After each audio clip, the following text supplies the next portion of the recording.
Interesting. I was listening to a sports gambling podcast over the weekend, and guess who they were breaking down? Your New Orleans Saints and the Tampa Bay Buccaneers. Two iconic old dudes, legends. Brees and Brady will face off, hopefully, as long as they stay healthy, twice this year. But they open it up, Tampa Bay and the Saints. And the Sharks like Tampa Bay. And then they also said when you run the numbers, Tom Brady on the Buccaneers, he's worth about 3.5 to 4 more points than Jameis Winston on the Buccaneers. They also referenced Tampa Bay's defense, which our next guest knows all about because he keeps up with the Buccaneers and the Falcons and the Panthers, because that's what it's all about in the NFL first and foremost is your division. And then you kind of work your way out from there. Out of Bounds, WRKS, ESPN 105.9 The Zone, is driven by the spray and bed liners and lift kits at RPT and Rick's Pro Truck, their new location, Gluckstadt, Madison County. We want to welcome in Saints NFL insider Mike Detillier, WWL Radio New Orleans. And, Mike, there's a lot of excitement about what some people believe could be the farewell season for both Brees and Brady. I was listening to some sports gambling sharks, and they like the Buccaneers, even though the Buccaneers are favored. And they actually talked more about the way the Bucs defense played the last 6 to 8 games of the year last year. Your thoughts? Well, that part I could understand. Todd Bowles is a really good defensive coordinator, and they had Devin White late. Remember, early on, he wasn't in the lineup. He had an injury. And Devin's a difference maker on the defensive side of the football. So I get that. I think it'll be tight, a tight race between New Orleans and Tampa. In a regular year, I could understand where they're coming from. But this is not a typical year. You didn't have the OTAs. You didn't have the mini camps, that sort of thing. I think early on, well, let me put it this way. I think the Bucs are going to be a really tough team late, but it'll take a little bit of timing to get down with Brady and a new offensive line, new receiving core working with him. So I think early on, they may be a bit of a bump or two in the road, just because you don't have that typical rapport that you would have maybe gotten had you had all that practice time together. And so I would give the Saints the advantage in that division, not by much, but because I think the Saints defense is very underrated. True. For what they have. And I think they're not taking that into effect either. You know, and some people, listen, even if you consider yourself a gambling shark, you have personal favorites. And a lot of them, because of money they stuck in their pockets for Brady. And listen, I get that. I've fallen in love with him. I think it's a tight race in the NFC South. I think the Saints edge out the Buccaneers. And the reasoning is I think that this is a team that didn't have a ton of changes in New Orleans. You basically kept your entire coaching staff, with the exception of one in Mike Nolan. Basically, all of your core players returned from a year ago. And I think that's going to help you early in the season to have that continuity that's not going to be quite there for the Bucs. Now, as you get into the season and Brady starts to, hit that mark with a Mike Evans and Chris Godwin and an O.J. Howard, we'll see how all that comes together. And two, the one area that probably the Sharks didn't talk about, which has been a weakness, and I know even Saints coaches have talked about it a lot, has been their offensive line play. That they have not done a good job protecting when Jameis was there. That's true. And, and their running game has been not one to write home to mama about, so to speak. So, and last year in one of the El Stinko games, The Saints were flat as a pancake. They just couldn't put them away. They couldn't run the football. They couldn't I remember. protect Jameis. And so, again, what they're bringing up, I'm not saying is not correct. I think Brady and the weapons they have are going to be very good. But early on, I could see some hiccups along the way. Defensively, a healthy Devin White makes a big difference. Yes. And so, man, listen, if he's in the lineup, Hello. he made a big difference. And you got an unbelievable comet season from a pass rusher. Can he do it again? Because, we hadn't really heard that much. He was a backup player in Denver. He goes to Tampa, and everything hits. Everything hits. And along the defensive line, underrated what they were able to do in the middle with Vita Vea and also Ndamukong Suh. I know in talking to the Saints offensive line, they were impressed with how those two big guys just kind of shoved everything around. And can you get those type seasons again? Vea's a guy, if he's healthy, he is I think one of the more underrated players in the league for what he does. And Ndamukong Suh played well last year. I think he kind of flew under the radar because most people look at sacks, okay? But, man, he was disruptive in what he could do all across the board. But I think a big key there has been their front seven play last year down the stretch was really good. I still don't know about their cornerbacks, having a matchup. And when you've watched them against Atlanta and New Orleans, they have had difficulties unless they got a pass rush to slow Matt Ryan and Drew Brees down. And so you know what that tells me? If they really wanted to tell you the truth, bet the over on those games. Because, man, listen, I think you're going to see some wild shootouts between, New Orleans, Tampa, Atlanta, Tampa, because you can see all the weapons they've kind of compiled on the offensive side of the football. Who's going to slow that down in Atlanta? Who's going to slow that down in Tampa? Now, New Orleans, I think, has the advantage at cornerback because of Lattimore and Jackrabbit, Janoris Jenkins. I think they're better at corner than what Atlanta has or Carolina has or what Tampa has. The big question is, can you get to Brady? Interesting. All right, so the Saints are favored in the game. And let's see. You've got it at -4.5 all the way down to -3.5. I can't believe FanDuel has it at -3.5, but most of the books are 4 to 4.5. Tampa Bay and New Orleans, and that is a 3:25 game. And we're not but a couple of weeks away. I mean, they're going to get this thing rolling on, as Mike knows, on September 10th on Thursday night, just about 2 weeks, 2 days from today, with Houston and Kansas City. But this is a heck of a matchup between Brees and Brady to get us kicked off. Hopefully we'll get them twice, and they'll stay healthy. Maybe three. Well, that's a great point. Maybe three. Yeah, listen, I talked to a Saints assistant coach, and he was talking about, the two matchups and playing in the Dome, no one's going to be there, and then playing in Tampa. And I said, what about the third matchup? He looked at me and said, well, isn't two enough? Why are you asking for three? I said, no, we've seen that before. The Saints played Carolina 3 times just a couple years back. And listen, don't take that out of the realm of possibility of 3 times this year between those two teams that you see them again come playoff time.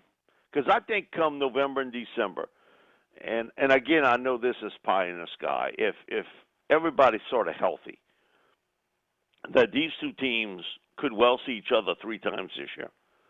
Because I really think that as November and December comes around, and they can stay healthy, man, it's a tough out for anybody that's got to play them. Any of the two teams. No doubt. Brees and Brady get it kicked off to start the season on September 13th. And I do think Brady will play more than this year, too. Let me just say that. But if you were betting $1,000 a day on Brees playing more than 1 year, which way would you go, no, Mike? I would not. I think this is it. I think he sort of told you. I've been involved in other businesses, and when guys or ladies talk to you about, I'm thinking about retiring, they're more than halfway there. Right. And he has a deal in his pocket to go to NBC already. Okay? And Sean sort of, the cat got out of the bag. Even he made a comment, and then he said, I didn't really mean it about this, this being the last year of Brees. I think he meant it. I think he just sort of stepped on a little bit too much tongue at that moment. But he said it. And so I think he's basically telling you, and two is, as a young man who I've gotten to know pretty well throughout the years, who is the personal photographer for Giselle, which means he's the personal photographer for Tom Brady, too. And he actually lived, his mom and dad lives about 20 minutes from me. He travels the world with them as their personal photographer. And he doesn't say much, and he's told me a few things here and there, but I asked him, as Brady talked about retiring, he said, absolutely not. He said, I've never heard it. And he's traveled the world with him. Mm. And he said he's never mentioned retirement at all. And so, to me, if a guy's not saying it, he ain't thinking about it. Mm. And he would know, because, if they go, travel to South America or to Europe or whatever, he's with them. And either Giselle would have said it or Tom would have said it. And, I understand he's at that sensitive spot, but, he answered it quickly that, no, I've never heard him even talk about retirement. Mm-hmm. That's interesting, because a year ago at this time, he whispered it to me, I think this is it for Tom in New England. And I almost fell over because, he had really never said anything to me about it. Had never really said, much or nothing about Brady and his future plans. But it was about a year ago, the time last year. He said, I think this is it for Tom in New England. And to be honest with you, he knows how to keep a secret. Unlike most Cajuns, he keeps his mouth shut. But he told me, he said, I think this is it. Interesting. Brady and Brees, first weekend of the season in the NFL. The Saints are a 4 to 4.5 point favorite. The Gold Moon Casino Sportsbook has them at the Saints at a 4-point favorite. Now, as Mike and I started the conversation, the sports gambling sharks that I was listening to over the weekend, like the Buccaneers, Mike makes a great point about some other kind of pieces to the puzzle in this game. It will not be some kind of big-time home field advantage because of – Bo, that's the thing that I got no clue about. And I've talked to, Zach and Deuce about this, playing in front of an empty stadium. And, you're going to have to get used to it a little bit. One, the acoustics are going to be different, that you can actually hear really well. For the opposing team, they've always complained about, man, the dome is so loud, you can't hear yourself think.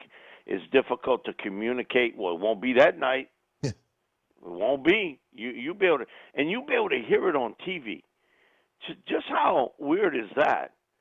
That you'll be able to hear the calls and the communication and the adjustments. You'll be able to hear it. There is no sound blockage there. And I always do, and I'm a big believer in this. And Coach Ogeron and I had talked about this last week, that you build a little bit of momentum with the crowd. If it's in Tiger Stadium, if it's in the Superdome, whatever home field advantage, you sort of feed off of that a little bit, especially to me, especially on a big defensive play or special teams. The crowd really gets into it. And so, how will all of that affect the game? And you sort of looking around as a player, and you normally looking at all, they got all these people. Now you look around, and those stands are empty. Mm. And Zach was like, that's going to be the weirdest thing. You walk out there, and you've never done that before. You've never walked out in a stadium, and no one's there. Now, like you said, in an NBA game, the stadiums are a little bit smaller where, what you might play in front of 10 to 11 to maybe at the high level, 19, 20 in an NBA arena. Right. Okay. But, you're talking about 65 to 75,000 people would be in that place. Exactly. That's weird. You looking around and there's no one there. No one around you. And so, like you said, I think you have to get a little bit used to the acoustics of it more than anything. And the fact that, when you make a big play and you hear that sound, of a big play, you won't hear any of that. So, I mean, it is going to be weird. I mean, I don't know how it'll adjust and you'll adjust to everything. And in college football, in some places, you'll actually have people in the stands. Pro football early, you may not have anybody. Well, what are y'all going to do, Mike? Are you still going to do your show outside the Superdome? Oh, hell no. Oh, no. We're going to be all in studio. Okay. And so that's all changed, only because you do something outside. Okay, it's an empty stadium. They'd put you in the rubber room. You outside, and there is no one there. So, we got to do it in studio. And even if there are people allowed there, that how would you get the social distancing that that the city and the state's going to say you have to have? So it's going to be different for us too, but we will do it, in studio, which is fine. I mean, it's that's not going to be a big difference for us on how we do it. When we take the breaks, then we mingle with the crowd, and so when it goes to commercial, we'll just mingle with ourselves, so to speak. But you can't do it outside, so we'll do all this indoors. All right. I've got a couple of minutes here. Mike Detillier, at Mike Detillier on Twitter, Saints Insider, WWL Radio TV New Orleans. Give me a surprise team in the NFC, Mike. Oh, man, I don't know about a surprise team. I like Philly in the East. I think they're a really good football team, and they always seemingly get beat up with injuries, and I think Dallas is right there with them. Minnesota is who they are, and they're a very talented football team, and going through a little bit of transition. I think they challenged the Packers for the title. In that part, I don't see Detroit or Chicago being a major issue there. If there's a team that I think makes a little bit of a run at things, I don't think they can win it. But I think Arizona becomes a really tough out in the West. I think Seattle is the cream of the crop. They're out west. And the Rams are behind them.